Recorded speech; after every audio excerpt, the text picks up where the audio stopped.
There is no genius without a taint of madness, were the words of Seneca, alluding to how, even in the depths of despair, a kernel of truth resides, and the line between them can be blurrier than we might initially think.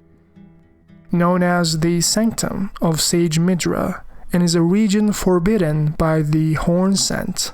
In Japanese, the map abyss is described as Naraka, which means Buddhist hell, an idea that we will circle around later into the analysis. As dogmatic and misguided the Hornsent Inquisition may be, they were certainly smart to be fearful, just as the fire in the Giant's Forge couldn't be fully extinguished. The same was true for the Frenzied Flame. Someone needed to look after it, to control it. Just like the sole surviving fire giant did, tending the forge, you suppress rather than eradicate. Similar to how Malekith needed to lock away destined death, not even Marika's shadow beast was able to erase the very concept of death from the world. The Hornsent realized that if the Frenzied Flame's power couldn't be fully destroyed at its origin, then maybe it could be contained within Midra, the master of the manse. They thought that as long as they can find a way to safely control it within a worthy vessel in the depths of despair, maybe they could spare themselves of more frenzy in the future. As we know from Yura, the Shabriri moves from vessel to vessel, unending. Death of one reincarnation is only the beginning of another. Death is not enough to combat the frenzied flame, meaning you have to contain it. And the Hornsent were aware of this. Who fits the bill better than the Master Midra, the sage of knowledge and spirituality, was to contain the Three Fingers esoteric yellow flame. Spirits are eternal, and yet frenzied flame melts them all away, regardless. No wonder the Hornsent forbid the flame's use. Eternity is what the Hornsent were after, as evidenced by the spiral god that they were aspiring to, representing humanity's desire to go beyond the limited confines of the flesh, and the frenzied flame stood in stark opposition to this sentiment, as it had the power to erase both the physical and the spiritual.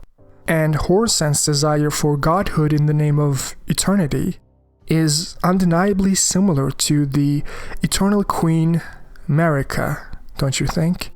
The Hornsent were pursuing spirituality for the sake of it. Inner Elim is designed as a spiral tree to reach the gods, but the Golden Order's Queen Marika is also desiring eternity for herself, her order, and her children. That is why she sealed away the destined death in her shadow beast Malekith. Maybe, just maybe, the Hornsent and Marika were not all that different, after all. In fact, there is an item description that supports this conclusion. Great Sword of the Damnation states, "There is something of the Golden Order in the sight of those fixed upon this crux." That something was gold, and a desire for eternity, for life. Something both Marika and the Hornsent had in common, and something that the Yellow Chaos Flame, with its formless and impermanent worldview, simply doesn't allow. If the Hornsent Inquisition invaded Midra's manse, burned all of their books, then the inklings of the frenzy already existed. In the Inquisition's eyes, they became a threat that needed to be addressed sooner rather than later. They took notice and invaded Midra's manse because these people were already using the Yellow Chaos Flame as a natural part of their study, but not in the way we observe with the merchants below the capital, as the frenzy wasn't summoned by an unfortunate result of depression, trauma, or suffering, but it was studied and practiced as a spiritual path. Countless books once adorned these bookshelves. The discussion chamber side of grace was a place where Sage Midra's disciples were sitting down to have Dharma talks, if you will.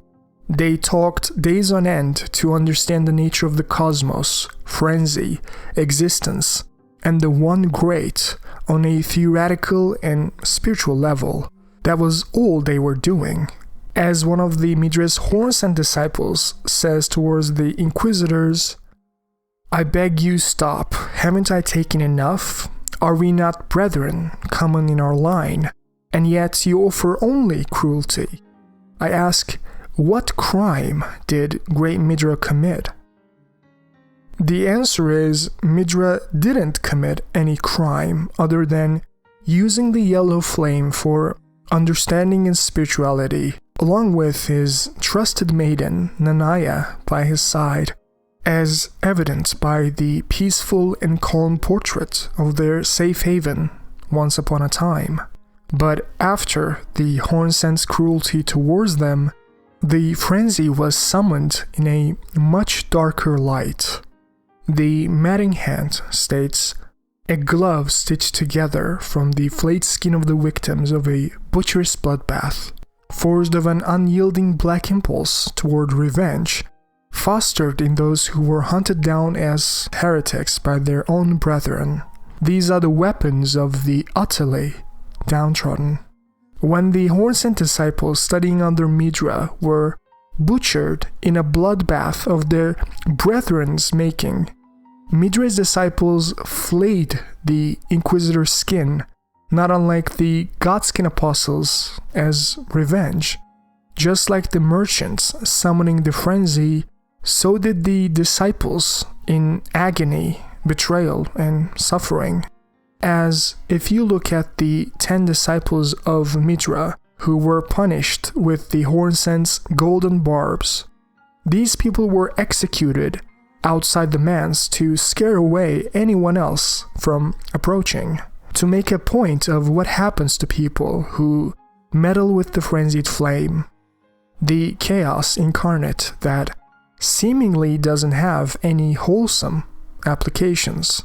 But if you look carefully, the disciples all wear the same robes as Midra, and considering the frenzy flame's philosophy of nothingness, incinerating all that divides and distinguishes, there's only one subject matter that Midra and his disciples could be practicing: the nonduality of Buddhism, and consequently the frenzy of the three fingers.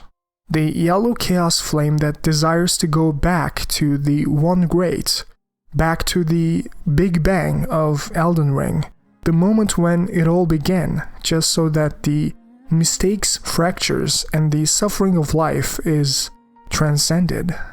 As we can observe in the merchants below the sewers, the frenzy flame can be summoned into the form realm by suffering, trauma, and pain. But unlike what you might believe, frenzy is not inherently an evil outer god.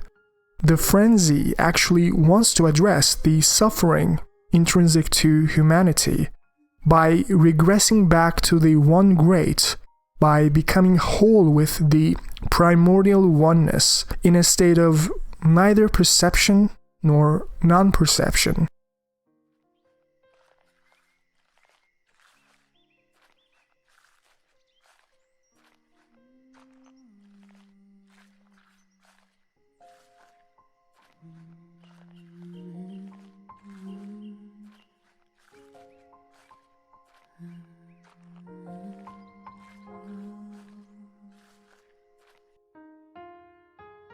You are expected to follow it up by an earth-shattering equanimity, spiritual awakening. As you can see from this painting, Midra's sanction was a veritable paradise in its early days, before the frenzy got out of control. The flame of frenzy burns the eyes, but tranquility follows in its wake. May this pot bring salvation to those it strikes. The salvation in question is what is commonly referred to as ego death in Buddhism, spiritual awakening, if you will, as this is the moment when your sense of being a separate self, looking at the world, evaporates and becomes one with everything else. And the flame of frenzy burns the eyes because not being able to see allows you to not divide and distinguish, which is the hallmark of the frenzy flame, the nothingness of the one great, the visual darkness that brings equality to all. Maybe this is why Hyetta is blind and Shabriri gouged his eyes out. It is said that the man named Shabriri had his eyes gouged out as a punishment for the crime of slander, and with time, the blight of the flame of frenzy came to dwell in the empty sockets. As psychedelic users can also agree with that the salvation after burning of the eyes, so to speak, this sense of interconnectedness of all phenomena is pervading your consciousness, your day-to-day worries of what the self will do, needs to do, or even desires to do, is no longer the focal point of your thought streams. You are in a state of open, panoramic awareness, and most importantly, you are set to be free from any and all psychological and even in some cases, physical suffering. In Buddhism, this permanent shift of consciousness is regarded to be enlightenment, which is what Buddha said to have experienced in meditation under the Bodhi tree. However, the frenzied flame and Midra is a bit of an ascetic angle on Buddha. Asceticism is the spirituality of the pain and suffering. It states that if you can pierce through the pain, then you can have a greater understanding of the cosmos and reality. Although the Buddha practiced asceticism for many years before rejecting it in its entirety, this is a common misconception as the Buddha realized whether pleasure or pain, if you can have equanimity with it, you can experience enlightenment regardless. In Buddha's version of asceticism, you don't just experience pain for the sake of it, but try to have complete equanimity with it, which results in reducing your suffering. By reducing your suffering, you aim to become one with everything else, just as the one great in Elden Ring symbolize, just as what the yellow chaos flame desires. If we look at Nanaya's torch, we can see that she wants Midra to not make the same mistakes the former Frenzy Lord did who came before him. She wants Midra to succeed in his mission to become a Buddha, and for that, she wants him to endure the pain long enough to become a strong Frenzy Lord. To symbolize her wishes, Nanaya continued to hold this torch gently before her death.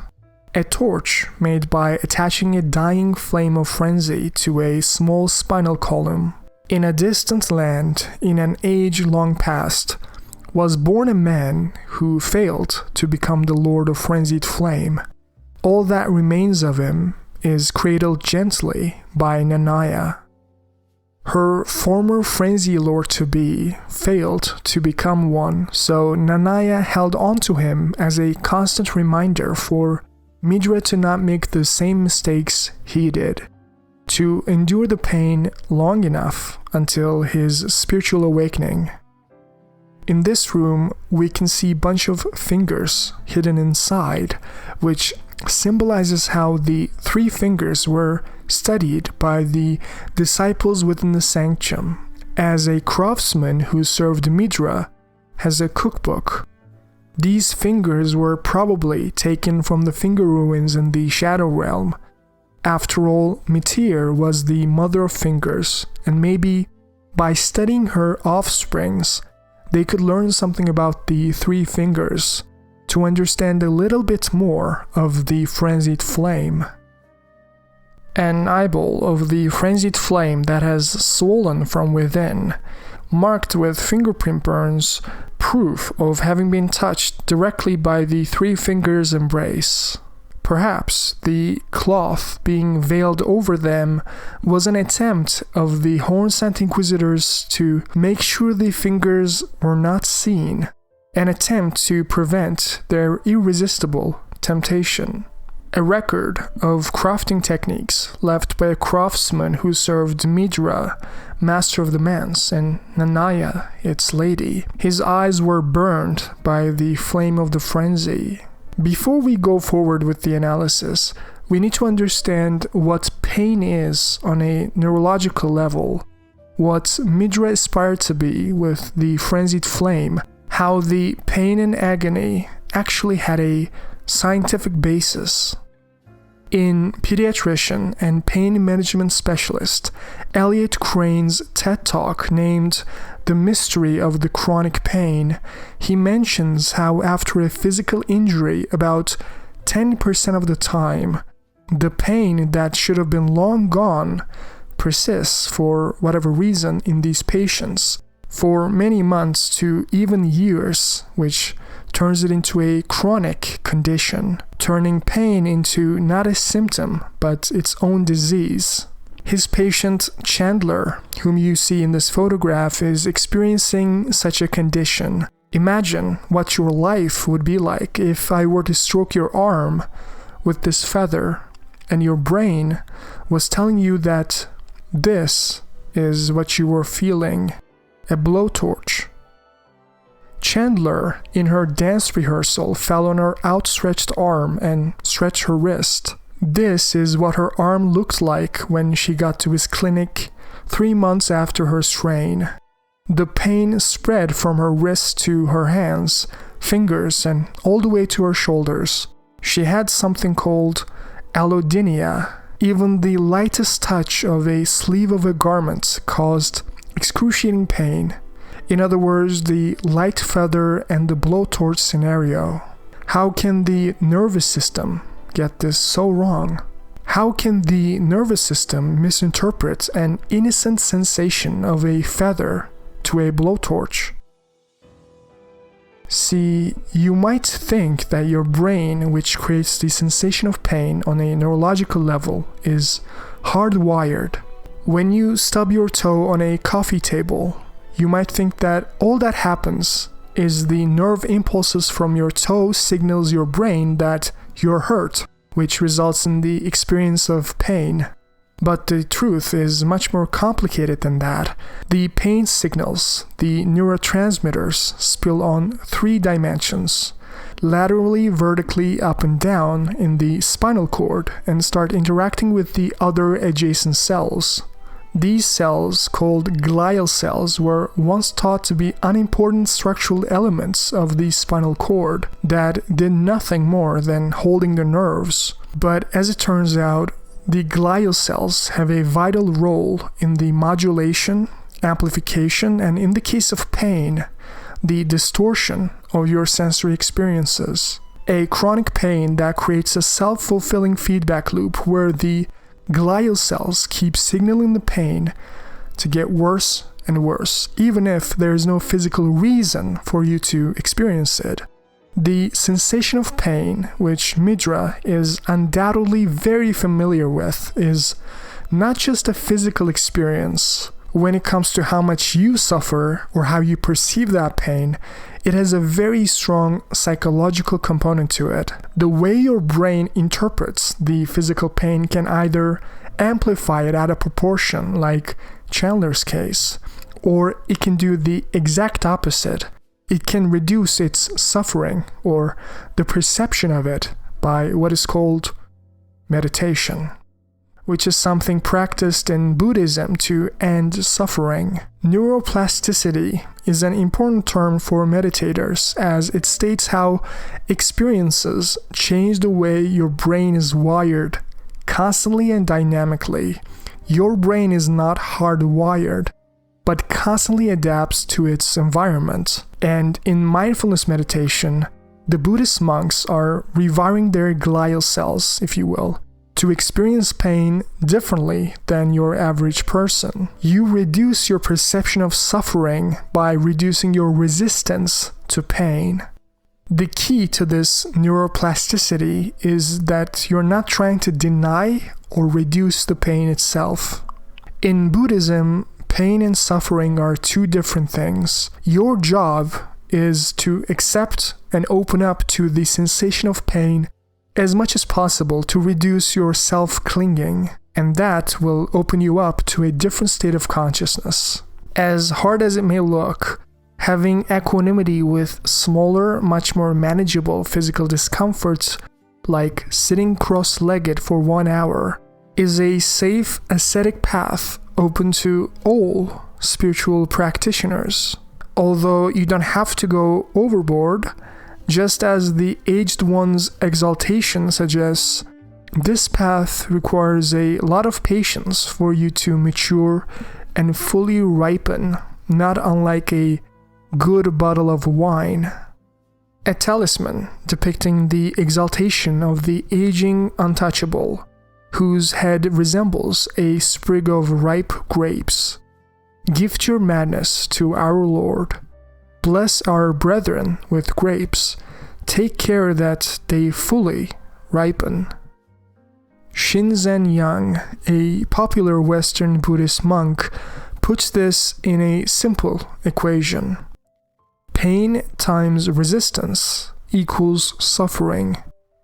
If the pain sensation is 10 out of 10, the most excruciating pain you've ever experienced in your life, and your resistance to that pain is also 10, then your total suffering will be 100 units. As a moderately advanced mindfulness meditator, let's say you can reduce your resistance to 5 units, which would total your suffering to only 50 units, a significant reduction.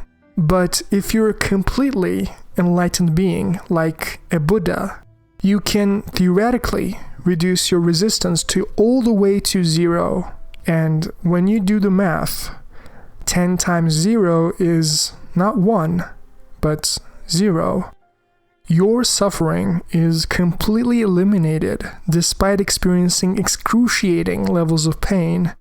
As Buddha says, this path promises the end of suffering. Pain is inevitable, but suffering is optional.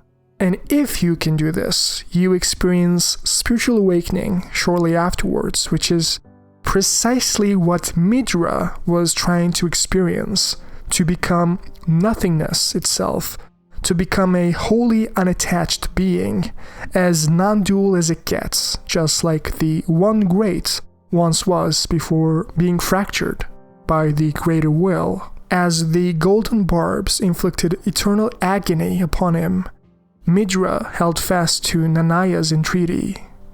Endure. The word was a curse.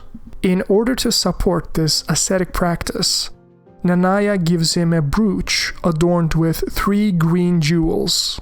The Viridian Amber Medallion is found in Dark Light Catacombs, very close to Midra's manse, stamina and endurance enhancing medallion that Nanaya crafted and thought would help Midra's quest to endure the pain.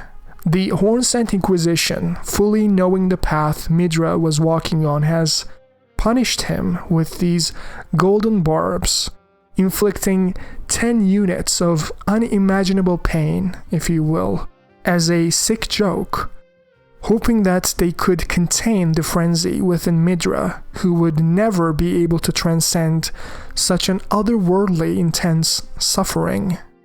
If frenzy couldn't be destroyed, then this was the second best thing. And on some level, the Hornsents were right.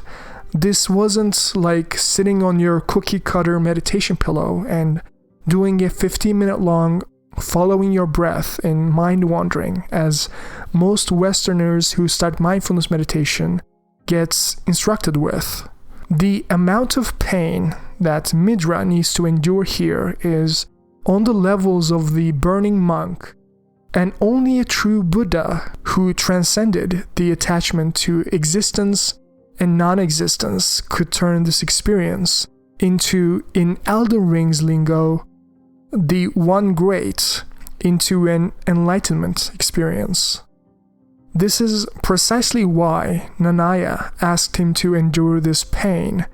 This is why Midra asks for her forgiveness, because he knows he's going to fail.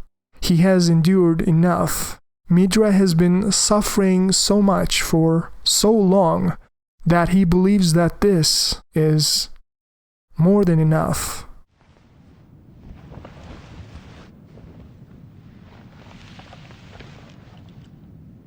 Enough.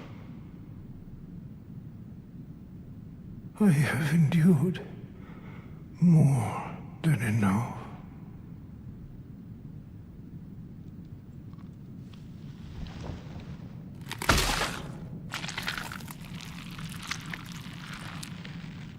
I ask you forgive me, dearest Nanaya.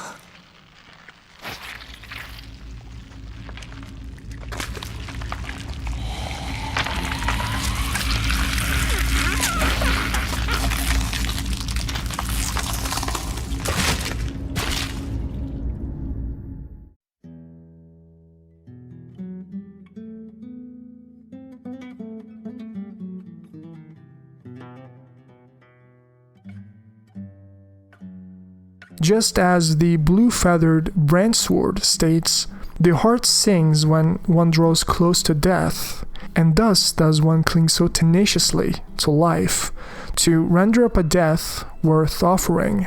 This is reinforced by the wandering mating hand in Abyssal Woods, wearing the Greybird's armor.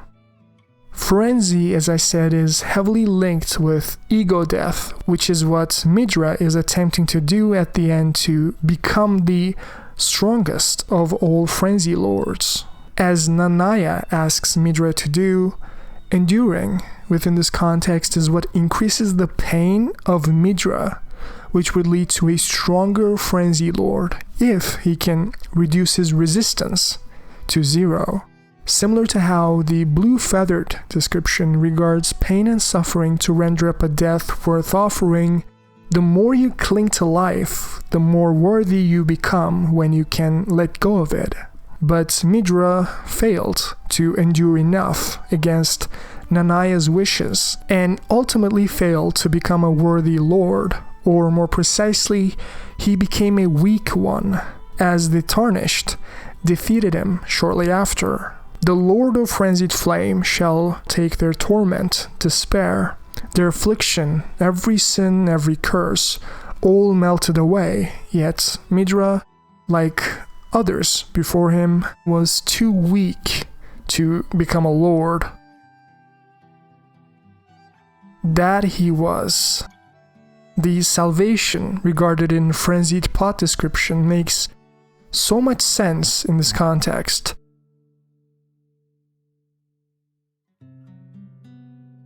No wonder Midra wanted so desperately to pull out the golden barb, so that Frenzy would take this torment, this despair, and melt it all away, replacing with a sense of serenity and tranquility as the Lord of Frenzy.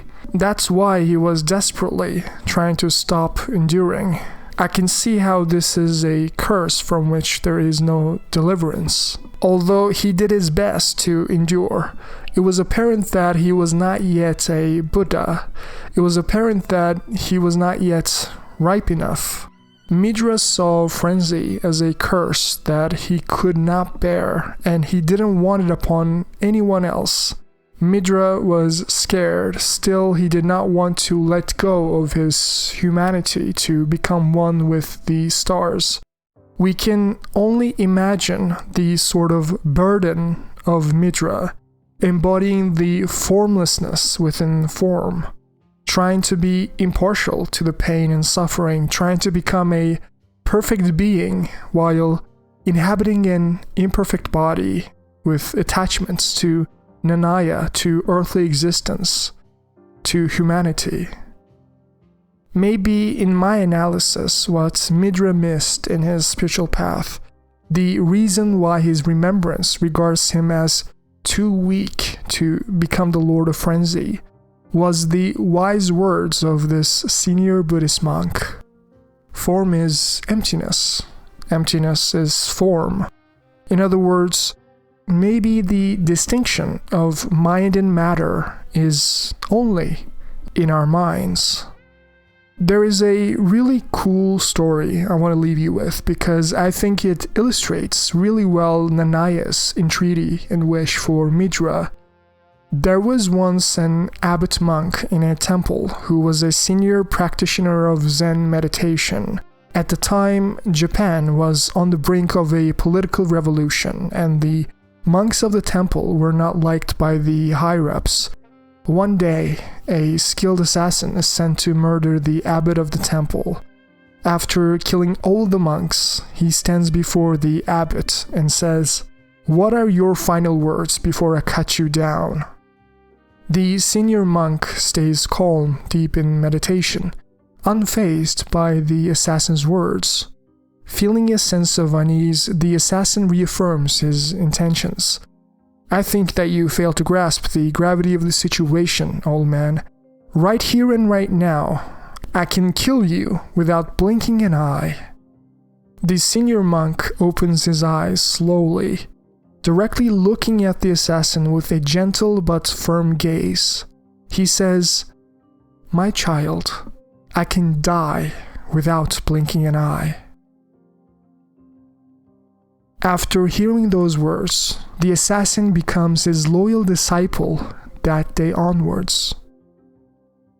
Do you remember how we talked about Chandler, who was experiencing this excruciating chronic pain of the blowtorch? I have yet to tell you what happens next.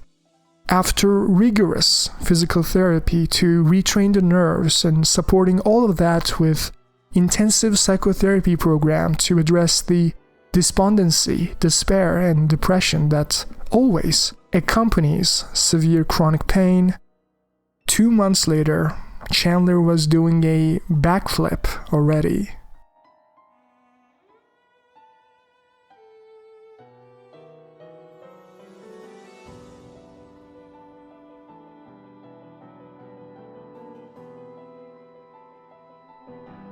If you enjoyed this video, watch my Marika and Radagon analysis right here. It's personally one of my favorites. Don't forget to give it a like, subscribe, and tell me your thoughts down in the comments below. Click the bell because my next video will be very interesting and I wouldn't want you to miss out on it. As always, thanks for watching and I will see you in the next one.